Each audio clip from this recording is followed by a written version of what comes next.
Good morning. I'm Michael Morrissey, co-founder of muckrock.com, which is a very, very, very easy way to file freedom of information requests. Has anybody in the room ever filed a freedom of information request? Okay, a couple people. Keep your hand raised if that was a really great experience and it worked out well for you. And so there's a few hands raised, which is great. But if you've done many federal requests or particularly local requests, a lot of times you don't know which agency to file to. You don't know how to write a letter. You submit your letter and you wait a few weeks, and you submit another letter and you wait a few more weeks, and you'll never ever get a response.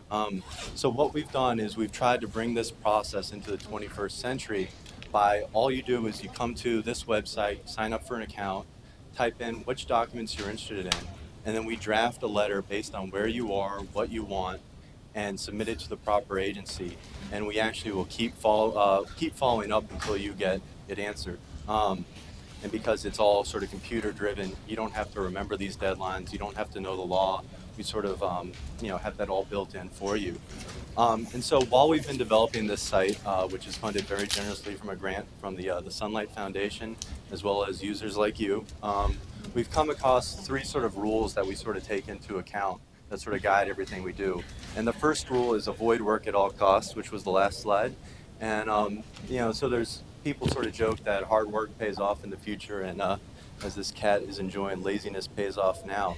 But one of the things we've found is that hard work right now a lot of times means hard work in the future if you work hard on the wrong things. So because once you've built these features, you kind of have to support them forever and ever and ever. And so what we really tried to do was we had all these great ideas. We're going to have integrated databases so you could easily search through your data and all these other great ideas about what we wanted the site to be. But when we first launched the site, it was really just this empty sort of form where you just type in stuff, and then I would actually go and manually email that form off, and I would, it was a very manual process. But based on that sort of feedback, we were able to develop a more sophisticated wizard, but we didn't build anything until we knew A, people were going to use it, and B, more importantly, how they were going to use it and what features they wanted. But the interesting thing to note is that even though we built this fancy form that our users really like, that sort of says, okay, this is how you request mugshots or a bunch of other different common FOIA requests, 90% of our users still use just that original blank form. So simpler is good. The other thing sort of on the laziness, last thing on the laziness note, is we use a lot of free software.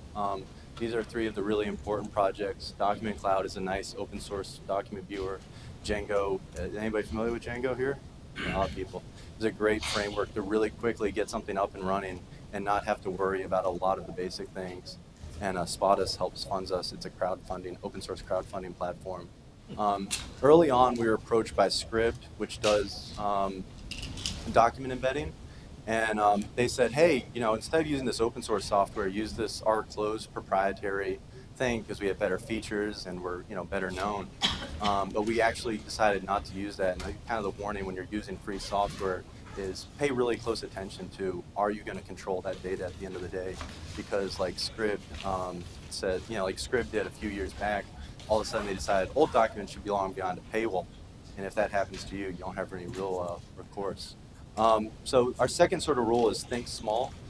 We had a lot of great ideas at the beginning, but we kept saying, okay, what's the very minimal amount of thing that people will use and enjoy? Because we really wanted to avoid feature creep with all the software. So we have sort of a do less stuff well mantra, because it's easier to build. You have to put less resources in the beginning, and then it's a lot easier to maintain down the way, and it's a lot easier to use for the end user. Just look at Google versus Yahoo and see who's doing better these days. And so we really sort of said, what's the very basic tool that we can build that people will use? And a lot of times it's not only easier for you, but it's easier for your end users.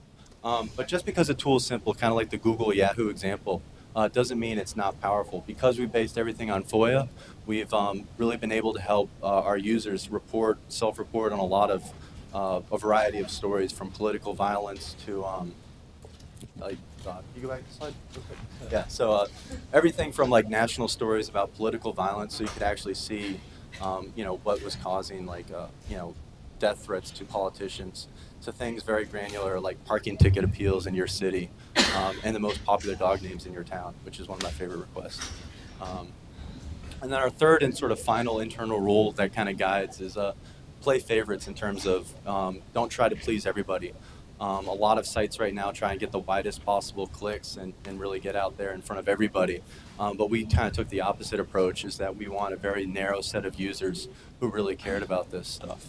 We really love our customers. I'll actually write them little notes that I have to delete because I realize I'm being creepy for thanking them for using our service. But it's finding that right sort of core user base early on is so important. So if you're ever building a civic project, I wouldn't think, how can we have the widest impact? I would think, how can we be useful to the people that the people who are interested in the issue we're building this tool around. So we decided we want people who, want to know more than other people about their city, or we want people who are reporters and are looking for an easier way to get things done.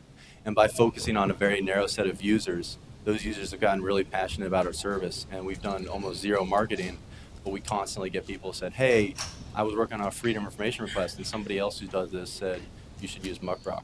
And then also by sort of having a very user-centric approach, we are a subscription site, so we don't have any advertising on our site, which I think forces us to sort of pay attention. What is best for the user? And when you do advertising, you end up having pages like that last one where it's kind of 90% ads and like 2% text. And so if you're starting up a news site, particularly, or any sort of project, I would sort of try and tie your goals really closely into your users' goals. These are just some stats. We've helped our users file 452 requests, completed 80 of them, which is a small number, but if you've ever done FOIA, a lot of times it can take years to get an answer, and because it's all computers, they never sleep, and they keep pestering the federal agencies until we get those answered. And then we've published almost 9,000, well, getting towards 9,000 pages, and we've helped do 4 dozen news articles based on documents that people have gotten from Muckrock on issues everything from illegal immigration to like earlier food stamps and other stuff. So thanks for listening and your time.